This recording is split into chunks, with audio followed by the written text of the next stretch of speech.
জুলাই বিপ্লবের মধ্য দিয়ে বাংলাদেশ থেকে একটি জালেম সরকারের পতনের পরে, ফ্যাসিবাদী শক্তি পালিয়ে যাওয়ার পরে একটি নতুন বাংলাদেশ তৈরি হয়েছে, একটি নতুন বাংলাদেশের আবির্ভাব ঘটেছে। যে বাংলাদেশের আবির্ভাব ঘটেছে এটি ছিল এদেশের আপামর জনতার 18 কোটি মানুষের প্রত্যাশার ফসল। সেই বাংলাদেশ, যে বাংলাদেশ ফিরে পেতে আমাদের অনেক রক্ত ঝরাতে হয়েছে। আপনারা জানেন, দীর্ঘ 16 বছরের ফ্যাসিবাদী শাসনের মধ্য দিয়ে এদেশের অসংখ্য মানুষ গুম হয়েছে, হাজার হাজার মানুষ শহীদ হয়েছে, লক্ষ লক্ষ মামলা হয়েছে দেশের রাজনৈতিক কর্মীদের উপরে, নেতা কর্মীদের বিরুদ্ধে। নানা অত্যাচার, নির্যাতন, নিষ্পেষণের পরে ছাত্র জনতার একটি রক্তক্ষয়ী বিপ্লবের মধ্য দিয়ে 5ই আগস্ট ফ্যাসিবাদের পতন হওয়ার পরে গত 8 আগস্ট একটি নতুন সরকার বাংলাদেশ শাসনভার গ্রহণ করেছে। 8 আগস্টের পরে আজকে 8 নভেম্বর, অর্থাৎ আমরা 4 মাস পার করেছি এই সরকারের। এই নতুন সরকার ক্ষমতায় আসবার পরে আপনারা দেখেছেন যে নানা ধরনের ষড়যন্ত্র হয়েছে এই সরকারকে অস্থিতিশীল করবার জন্য, বাংলাদেশকে একটি অকার্যকর রাষ্ট্রে পরিণত করবার জন্য নানা রকমের ষড়যন্ত্র আপনারা দেখেছেন। আমরা সর্বশেষ যে ষড়যন্ত্র আমরা দেখতে পাচ্ছি যে একটি সংখ্যালঘু একটি কার্ড খেলা হচ্ছে, যার সর্বশেষ প্রমাণ হচ্ছে চিন্ময় কৃষ্ণ দাসের বিষয়টি নিয়ে।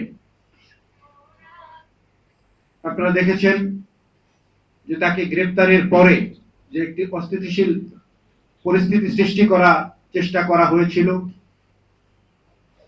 যারা আমাদের বিরুদ্ধে ষড়যন্ত্র করছিল। তো এই জন্য আমি একটি কথা বলে থাকি যে বাংলাদেশের 18 কোটি মানুষ অত্যন্ত বন্ধুপ্রতিম, জাতি ধর্ম বর্ণ নির্বিশেষে আমরা পাশাপাশি বসবাস করি, পাশাপাশি লেখাপড়া করি, পাশাপাশি খেলাধুলা করি।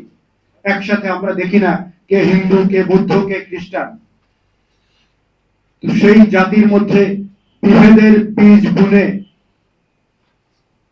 কেউ ফায়দা হাসিলের চেষ্টা করছে, এটা আমরা বুঝতে পেরেছি।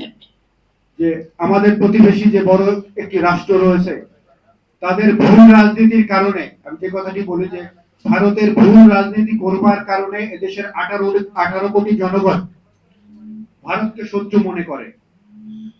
ভারতকে শত্রু মনে করবার আর কোনো কারণ নেই। তাদের ভুল রাজনীতি, তারা একটি দলকে, একজন ব্যক্তিকে তাদের বন্ধু মনে করে। দেশের বাংলাদেশের 18 কোটি জনগণকে তারা বন্ধু বানাতে পারেনি, যার কারণে আজকে বাংলাদেশে থেকে পালিয়ে যাওয়ার পরে যারা হাজার হাজার মানুষকে হত্যা করেছে, শত শত মানুষকে গুম করেছে, সেই গুমের নেত্রী যখন ভারতে পালিয়ে গেছে তাকে আশ্রয় দিয়েছে। শুধু আশ্রয় দেয়নি, সেখান থেকে সে নানা ধরনের ষড়যন্ত্র করছে, বক্তৃতা বিবৃতি দিয়ে এদেশকে একটি অস্থিতিশীল পরিবেশ তৈরি করবার চেষ্টা করছে। তো সেই ফ্যাসিবাদী পালিয়ে যাওয়া সাবেক যেই প্রধানমন্ত্রী, তাকে উস্কানি দিয়ে বাংলাদেশে একটি অরাজনৈতিক অস্থিতিশীল পরিবেশ তৈরি করে এদেশে আবার ফ্যাসিবাদকে ফিরিয়ে আনবার চেষ্টা করছে, যার কারণে এদেশের 18 কোটি মানুষ আজকে ভারতের বিপক্ষে দাঁড়িয়েছে। অন্য কোনো কারণ আছে বলে আমি মনে করি না, এটি প্রধান কারণ। তো কি করা হলো, সেই চিন্ময় দাসকে যখন গ্রেপ্তার করা হলো, তখন এদেশে সাম্প্রদায়িক উস্কানি দিয়ে দেখা গেল যে একজন আইনজীবীকে হত্যা করা হলো। তারা মনে করেছিল যে এই আইনজীবীকে হত্যা করবার পরে আজকে যারা বাংলাদেশের সংখ্যালঘু আছে, হিন্দু আছে, তাদের উপরে এদেশের মুসলমানরা ঝাঁপিয়ে পড়বে, বাংলাদেশে একটি বিশৃঙ্খল পরিবেশ তৈরি হবে, ভারতের আগ্রাসন এখানে তারা আগ্রাসন সৃষ্টি করে এদেশের উপরে হামলা করবে। নানা ধরনের ষড়যন্ত্র তাদের মাথায় ছিল। কিন্তু বাংলাদেশের মানুষ যে সাম্প্রদায়িক সম্প্রীতি বজায় রেখে চলছে দীর্ঘদিন থেকে, তার প্রমাণ তারা এই চরম মুহূর্তেও দিয়েছে যে বাংলাদেশের মুসলমানরা কোনো উস্কানিতে, তারা উস্কানির ফাঁদে পা দেয়নি। এজন্য আমি আমাদের পক্ষ থেকে সাংবাদিক সমাজের পক্ষ থেকে এদেশের মানুষকে আমরা ধন্যবাদ জানিয়েছি আর একবার। আজকেও এই সুযোগে আমি এদেশের মানুষকে আজকে আবারও ধন্যবাদ জানাচ্ছি, যারা এর পিছনে মূল কলকাঠি নেড়েছে। আজকে যাদেরকে সাম্প্রদায়িক শক্তি বলা হতো, যাদেরকে জঙ্গি বলা হতো, এই সাম্প্রদায়িক সম্প্রীতি রক্ষার ক্ষেত্রে সেই দলটি সবচেয়ে বেশি ভূমিকা পালন করেছে বলে আমি মনে করি। আমার কাছে যে মেসেজ এ পর্যন্ত রয়েছে যে জামায়াত ইসলামী, ইসলামী ছাত্র শিবির সহ এদেশের আরো যারা সাধারণ মানুষ রয়েছে সবাই এক্ষেত্রে ভূমিকা পালন করেছে, যেটি গোবিন্দ দাদা বলেছিলেন। আমি মনে করি যে এটি বাংলাদেশের সাম্প্রদায়িক সম্প্রীতির উজ্জ্বল দৃষ্টান্ত, যে দৃষ্টান্ত ভারতে কোনোদিন দিতে পারেনি।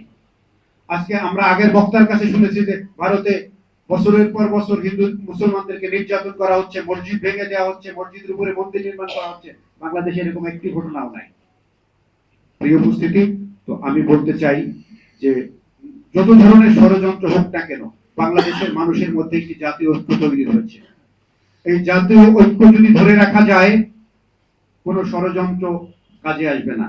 কারণ হচ্ছে যে আমরা যদি ভারতের চারিদিকে রাষ্ট্রগুলোকে দেখি, আজকে ভারতের ভুল রাজনীতির কারণে তার প্রতিবেশী কোন রাষ্ট্রের সাথে তার বন্ধুত্ব নেই।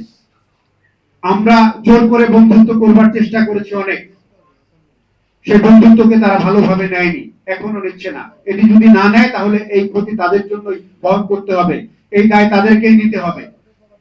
আজকে এজন্য আমি বলতে চাই, ভারত একটি প্রতিবেশী বড় রাষ্ট্র, তাদের শুভবুদ্ধির উদয় হবে।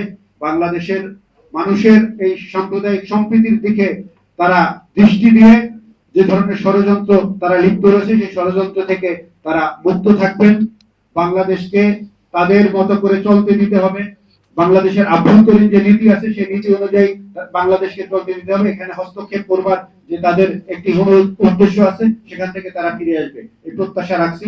সাথে সাথে আমি এই জুলাই বিপ্লবের পরে যে নতুন বাংলাদেশ প্রতিষ্ঠিত হয়েছে, এই বাংলাদেশকে এগিয়ে নেওয়ার জন্য দল, মত, ধর্ম, বর্ণ নির্বিশেষে সবার জায়গা থেকে, নিজ নিজ জায়গা থেকে ভূমিকা রাখবার আহ্বান জানিয়ে আমি আমার সংক্ষিপ্ত বক্তব্য শেষ করছি। আমাকে তারা দিচ্ছিল।